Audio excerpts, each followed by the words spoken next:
Bonjour et bienvenue dans cette édition de 13h. À la une de ce jeudi, l'armée kenyane poursuit son déploiement dans l'est de la République démocratique du Congo. Un deuxième groupe de soldats est arrivé hier à Goma. Ils rejoignent la centaine d'hommes déjà sur place depuis le samedi dernier. Ils ont pour mission de préparer l'arrivée du groupe de troupes. Reportage à suivre dans ce journal. Également sommaire, en Égypte, l'inquiétude et la colère des Congolais à la COP 27. La question sur le minerai stratégique de la RDC a soulevé plusieurs tensions. À la conférence sur le climat, les Congolais plaident pour que ces minerais soient catalogués minerais propres et sobres en carbone. Les détails dans un instant. Et enfin, une dizaine de Congolais en situation illégale à New Delhi en Inde qui encouraient la prison viennent d'être amnistiés par le gouvernement indien. Ces Congolais ont quitté l'Inde pour la RDC sans être inquiétés par la justice indienne. Ceci après plusieurs pourparlers entre le gouvernement congolais et indien. Voilà tout pour les sommaires. Mesdames et messieurs, encore une fois, bienvenue à vous si vous nous rejoignez à la radio-télévision nationale congolaise. Ils arrivent en renfort du premier groupe déjà sur place depuis le samedi dernier. L'avion des soldats kenyans de la force régionale est-africaine s'est posé hier à Goma au Nord Kivu. Ces nouvelles troupes kenyanes sont venues renforcer la traque des groupes rebelles au Nord Kivu, dont le M23 soutenu par le Rwanda. Suivant. Prendre la ville de Goma à ce jour. Précision faite ce mercredi 16 novembre 2022 par le général-major Jeff Nyaga, force commandeur de la force régionale de la communauté de l'Afrique de l'Est, qui séjourne dans la ville. C'était au cours d'un point de presse que Jeff Nyaga a circonscrit le bien fondé de la présence des éléments kenyans à Goma. Entre autres, la neutralisation de groupes armés qui écument l'Est de la RDC.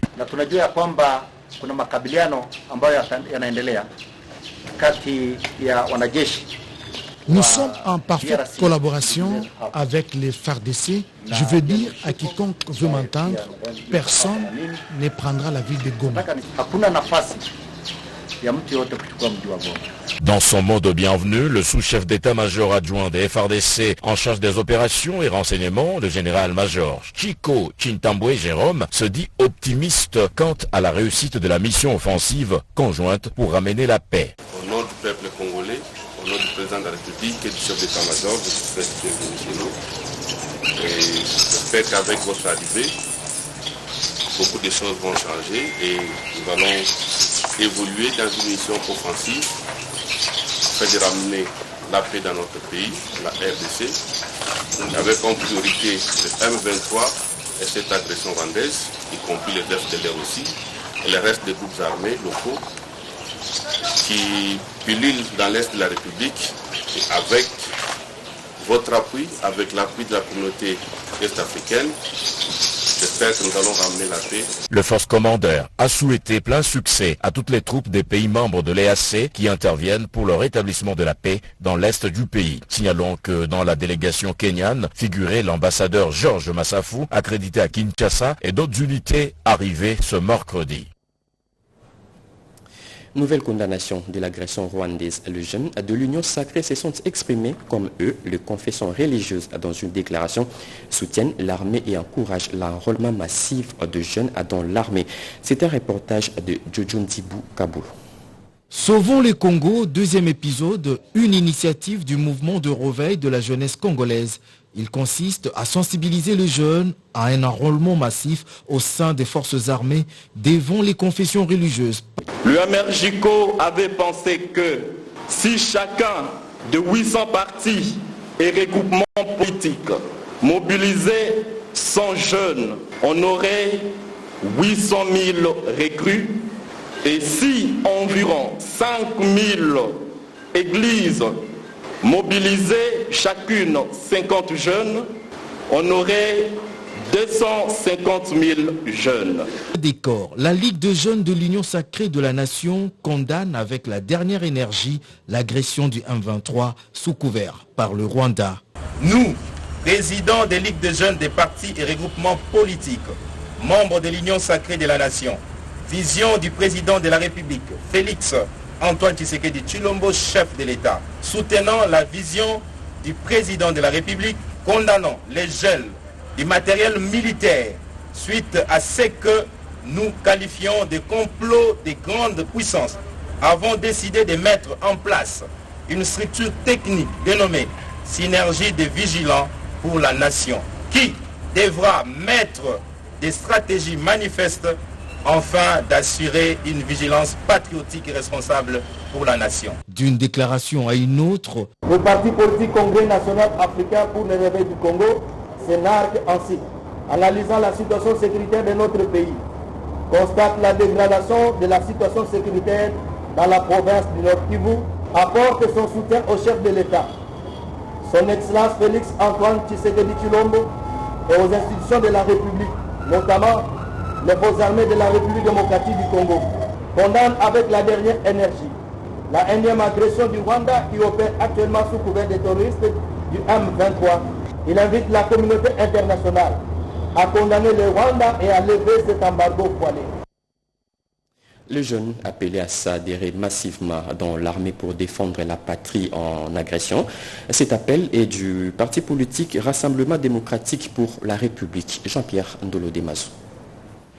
La situation sécuritaire à l'est de la République démocratique du Congo préoccupe un bon nombre des partis politiques. Au nombre de ceux-ci, le Rassemblement démocratique pour la République, le président national du parti cher à feu, Bernardin Mungulu Diaka, Trésor Mambambu Mangwanda, salue la mobilisation générale décrétée par le chef de l'État autour des forces armées de la RDC. Il invite par ailleurs les jeunes de son parti à s'enrôler massivement dans l'armée.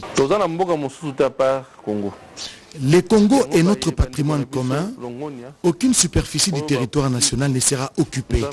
Nous demandons aux jeunes du parti, filles comme garçons, de s'enrôler dans l'armée afin de soutenir la vision du chef de l'État pour la défense de la patrie.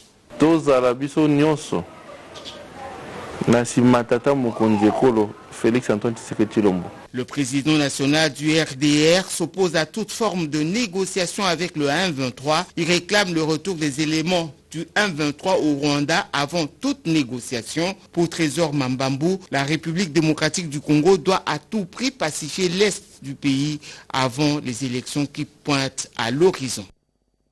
Le chef de l'État a encouragé les jeunes de créer des groupes de vigilance pour veiller sur la sécurité du pays. Ces messages ont été relayés auprès de jeunes de la commune de Kalamu et ceux de Kasavubu par Pamela Mozinga du groupe de réflexion d'élite tshisekédiste CRET en sigle. C'est un reportage de Rodé Panda. On devrait s'approprier de la mobilisation patriotique lancée par le chef de l'État Félix Antoine Tshisekedi Tshilombo pour remporter la victoire face à l'agresseur rwandais sous couvert de M23.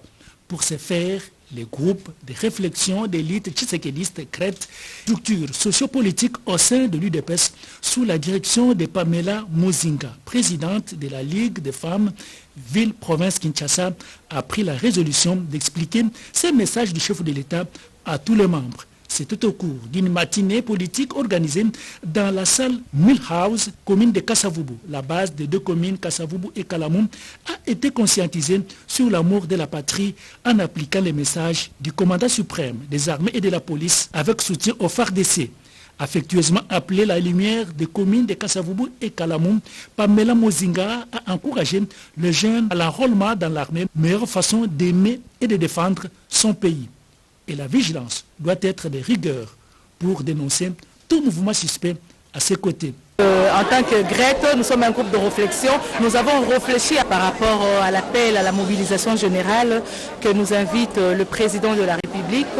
Nous, en tant que leaders d'opinion, surtout dans notre base de Kalamu, serait mieux aussi de relayer ce que le président de la République nous demande, que ce soit le jeune, le maman, le vieux, pour que nous tous ensemble pouvons adopter la vigilance que le président de la République nous le demande. Nous avons plus parlé de la patrie, parce que le patriotisme, c'est quelque chose qui est clé. Le savoir-faire et le dynamisme de cette dame, approuvé par la hiérarchie, a amené le président de CRET UDPS d'élever Pamela Mozinga en qualité de secrétaire général adjointe pour les affaires des femmes sur l'ensemble du territoire national. Plusieurs invités ont rehaussé de leur présence cette manifestation, notamment les bureaux de CRET de l'UDPS Tshisekedi.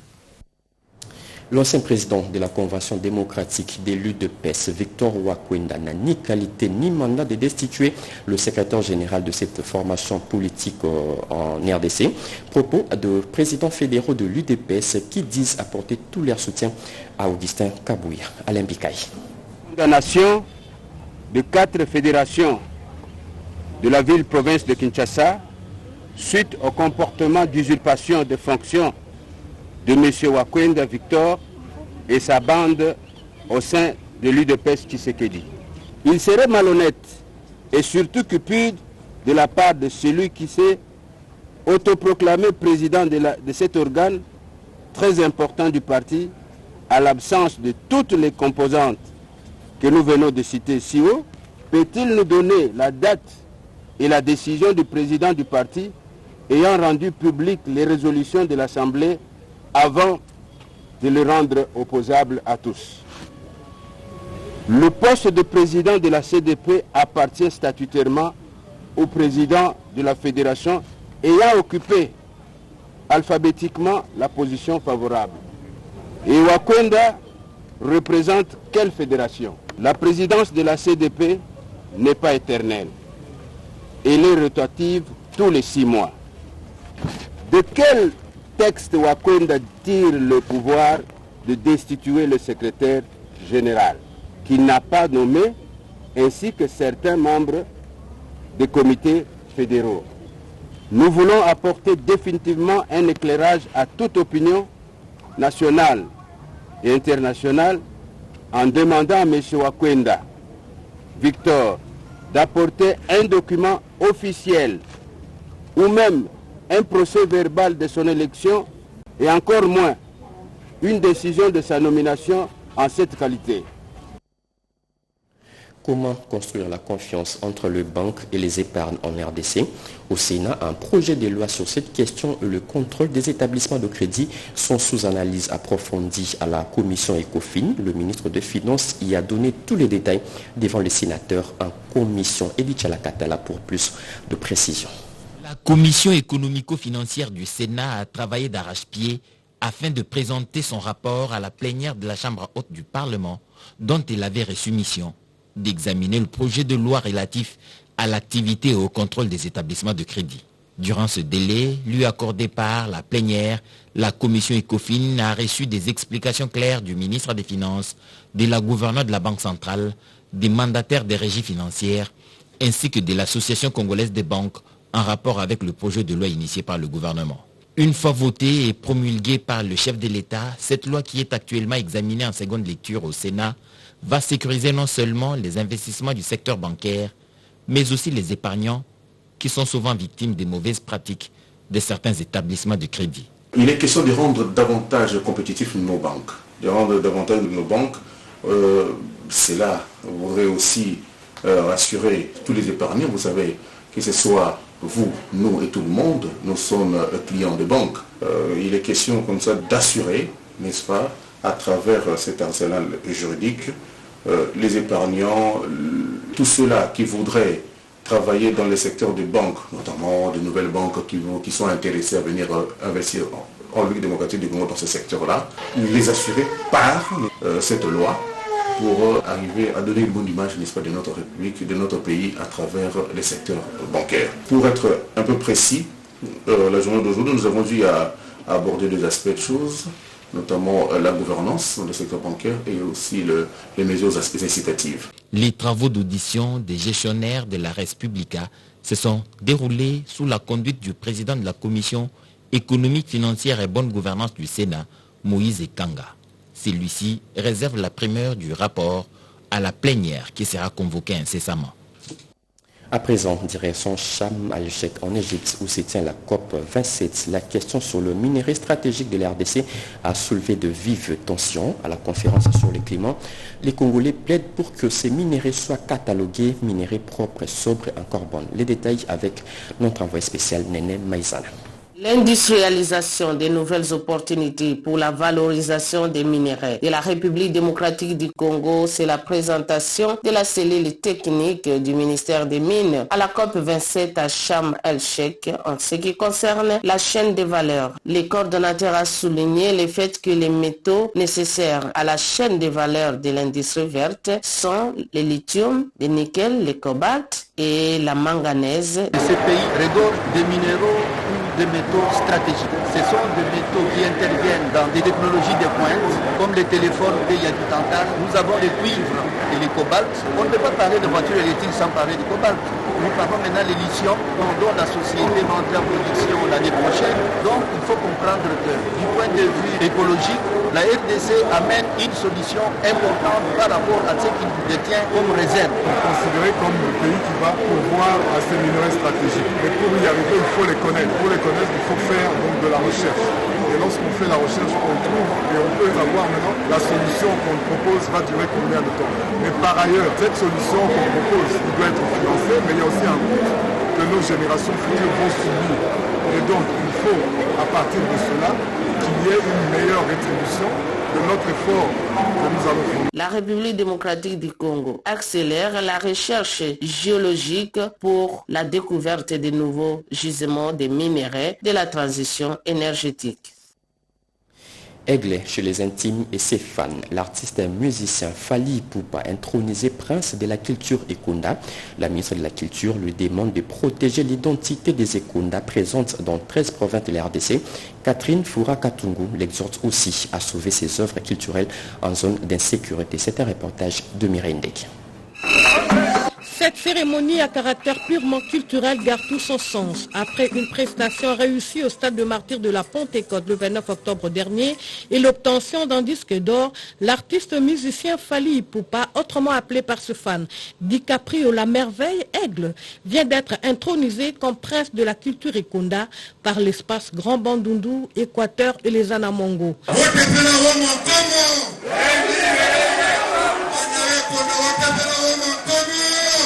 L'initiative est de Bernadette Pundu, appuyée par les gouverneurs de la ville-province de Kinshasa, Gentini Ngobilambaka et Rita Bola de la province du Maïndombe. Et ce, afin d'honorer ces dignes fils Ekunda en particulier et congolais en général pour avoir hissé la musique congolaise au standard international. Cette cérémonie d'intronisation est aussi un signe de reconnaissance adressé à toi qui fait la fierté de nos racines. Le racine, la fierté de ces Ekunda et de tous les Anamongos qui sont ici présents et de toute la République. Les mots de bénédiction en l'endroit de cet artiste lui ont été adressés par toutes les personnalités de communautés présentes à cette journée culturelle. Sa famille biologique était également de la partie. Le gouvernement de la République n'est pas resté indifférent face à ses compatriotes congolais qui fait la fierté du pays en dehors de ses frontières. La ministre de la Culture et Arts, Catherine Katungu Foura, très émue, n'avait que... Pour ça la montre, pour finir le travaux en temps convenu, le travaux de construction du port en eau profonde des bananes avance à grands pas et a franchi un nouveau cap. L'indemnisation des propriétaires de maisons environnantes qui posaient problème viennent de trouver des solutions. Une étude d'évaluation des expropriations est en train de se faire sur le terrain. Anastasie Doumou et Tony Djoma. C'est dans le but de préserver les sites où va être érigé le port en eau profonde des Bananes, un projet capital du chef de l'État Félix Antoine Tshisekedi Tshilombo contre les érosions des zones côtières, qu'une forte délégation gouvernementale conduite par le ministre des Affaires foncières Molendo Sakombi, accompagné du bureau de coordination et de suivi du contrôle du projet, a effectué une descente sur place pour évaluer des expropriations pour cause d'utilité publique. Les travaux d'enrochement et de préparation du site ont été lancés par le ministre des Affaires foncières selon les coordonnateurs du projet. On va faire des travaux d'enrochement parce que, vous savez, on va surélever. Donc vous avez vu qu'on a commencé à déverser les grosses pierres ou les moellons comme vous les appelez. Et c'est ce qui va faire un mètre qui aura une hauteur de 15 mètres. Après ça, on va faire la clôture parce qu'il faut qu'on protège le site sur lequel nous allons construire le port, là où on va mettre tous nos équipements. Vous avez vu qu'il y a une base navale militaire juste à côté, il y a encore des familles, nous devons nous protéger de tout acte de vandalisme. C'est du matériel qui va servir à développer cette nation, donc on doit s'assurer de le préserver. Les travaux d'enrochement et de préparation du site ont été lancés par le ministre des Affaires foncières, les coordonnateurs du projet. Ce port géant permettra à la RDC d'avoir accès sur la côte ouest de l'Atlantique. Les communautés locales et la société civile ont été également associées à cette cérémonie. Les désengorgements de la prison centrale de Kalemi, une impérieuse nécessité pour la province du Tanganyika. Le gouverneur de la province, Gilles Ngungwa, l'a dit à la ministre d'État en charge de la justice, Rose Mutombo Kesse, pour des solutions idoines. C'était un reportage de Joseph Oscar Mbalkaïch. Avec une capacité d'accueil de plus de 1000 pensionnaires, la prison centrale de Kalemi est dans un état de délabrement très avancé. La gouverneure de cette province, Julie Ngungwa, a effectué le déplacement à Kinshasa pour en parler à la ministre d'État, ministre de la Justice et Droits Humains, Rose Mutombo Kiese. Par rapport à ce que nous sommes en train de vivre dans la province, notre prison est dans un état de délabrement très avancé. Alors on a échangé vraiment longtemps sur ce point-là et elle a promis qu'elle va s'y mettre pour qu'on puisse construire une nouvelle prison. Le vrai problème est que la prison, quant à elle, elle était construite pour héberger au moins 200 prisonniers. Mais actuellement, ils sont en nombre de 1000.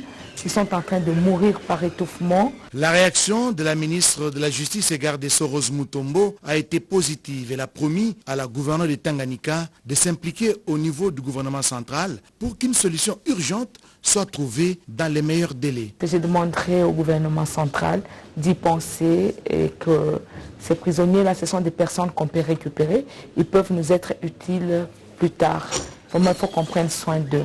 Ils sont malades, ils ne sont pas bien soignés, ils meurent par étouffement, ils sont très nombreux et ils ont faim. Donc il y a beaucoup de choses qui se passent dans la prison. Face aux problèmes d'infrastructure pénitentiaire auxquels fait face la RDC, le Conseil des ministres avait décidé de construire 11 nouvelles prisons dans quelques provinces de la République. Le troisième cycle de l'examen périodique universel des droits de l'homme en RDC est en chantier. Les experts du secteur sont en atelier pour réfléchir et formuler quelques recommandations. Sous Ngoy. Les échanges de ces travaux préparatoires sur le suivi de la mise en œuvre des recommandations du troisième cycle de l'examen périodique universel de la RDC ont porté essentiellement sur les droits humains, avec comme objectif améliorer la situation des droits de l'homme et partager la bonne pratique entre États. La société civile a été appelée à relayer auprès du gouvernement la voix des personnes vivant diverses situations. En effet, au niveau international, 80% des objectifs de développement durable ont un lien avec le droit de l'homme. Après les exposés, les participants se sont réunis en atelier pour une évaluation et recommandation sur les questions de droits de l'homme. Il s'agit d'une évaluation de l'état de mise en œuvre des recommandations qui ont été faites par les États membres du Conseil des droits de l'homme de l'ONU à l'égard de la République démocratique du Congo quand il a présenté son rapport. C'est de voir quelles sont les recommandations qui sont mises en œuvre par la République démocratique du Congo en matière de droits humains et quelles sont les autres recommandations pour lesquelles la RDC éprouve des difficultés. En ce qui nous concerne, nous femmes, comme avancé, on a pu quand même gagner en ce qui concerne la participation politique des femmes au niveau de la loi électorale. Il y a eu maintenant tous les partis politiques qui vont présenter des listes paritaires seront exemptés de la caution.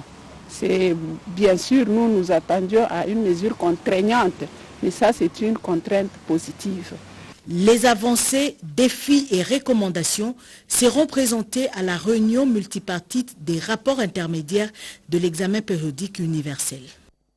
Quelle politique gouvernementale mettre en place pour les travailleurs migrants congolais qui reste un défi majeur pour le gouvernement congolais? Eh bien, la question a fait l'objet d'une matinée scientifique organisée par la Confédération démocratique du travail, CDT, une formation syndicale, comme nous dit Rodé Panda. Matinée d'échange et de réflexion sur les défis et perspectives de la problématique de la migration de la main-d'œuvre congolaise a été organisée ce mercredi 16 novembre 2022 à Kinshasa. Cette initiative est de la Confédération démocratique du travail, CDT, et une formation syndicale en partenariat avec le Centre international d'OFPALM. Le participant à cette journée, essentiellement les délégués des formations syndicales, ont mis un accent sur les cadres numéro 143 et 1949 de la Convention sur les travailleurs migrants. Selon Michel Kianga et Gertrude Mboyou, experts au ministère de l'Emploi, Travail et Prévoyance sociale, la mise en place d'une politique pour les travailleurs migrants congolais est plus qu'une nécessité. Le gouvernement congolais est donc appelé à tout mettre en œuvre pour offrir à la diaspora un cadre mieux un instrument juridique relatif au statut des travailleurs migrants. Pour combler des vides juridiques, notamment il faut bien sécuriser nos travailleurs, les Congolais qui sont à l'étranger, aussi bien que les travailleurs migrants qui sont en République démocratique du Congo. La problématique de la migration de manière globale et surtout celle de la main-d'œuvre est devenue une préoccupation pour l'ensemble de la communauté internationale. Aujourd'hui, l'initiative a été prise par les travailleurs. La recherche du mieux-être, les Congolais se déplacent pour aller ailleurs. Il y a la Confédération syndicale internationale qui parle encore de ces problèmes de migrants, que chaque pays ou chaque organisation affiliée à cette confédération doit y pencher. Le manque d'une politique en rapport avec les travailleurs migrants demeure un fardeau et une source d'incertitude pour bien des Congolais de la diaspora.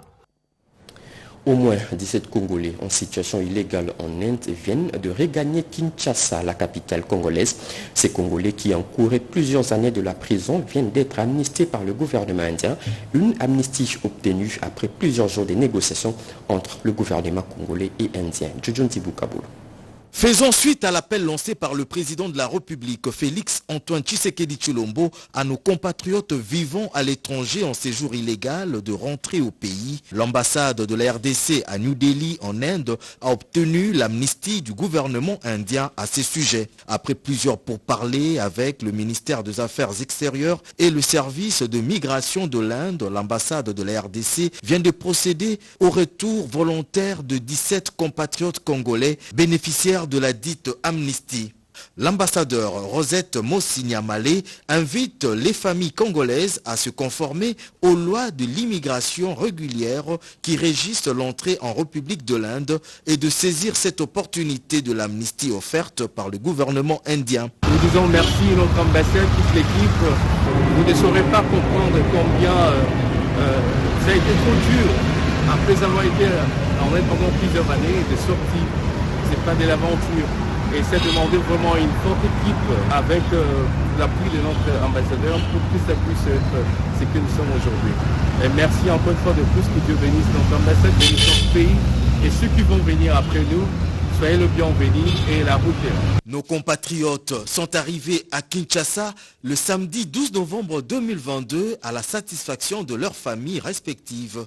Ils ont regagné la mère patrie après plusieurs années en difficulté administrative sur le territoire indien. Encore un chiffre dans ce journal, 100 000 $, c'est le montant débloqué par la fondation Kamesha pour soutenir les femmes démunies du Kasaï oriental, une somme versée à la mutuelle financière de femmes africaines MUFA. Suivant. Kamesha de Madame Céleste Mukuna répond favorablement à l'appel du président de la République, Félix Antoine Tshisekedi Tshilombo, à soutenir la MIFA, mutuelle financière des femmes africaines, en vue de leur autonomisation. Ce mardi 15 novembre, la fondation Kamesha a remis officiellement un chèque de 100 000 $ américains pour soutenir les femmes démunies du Kasaï oriental avec des microcrédits.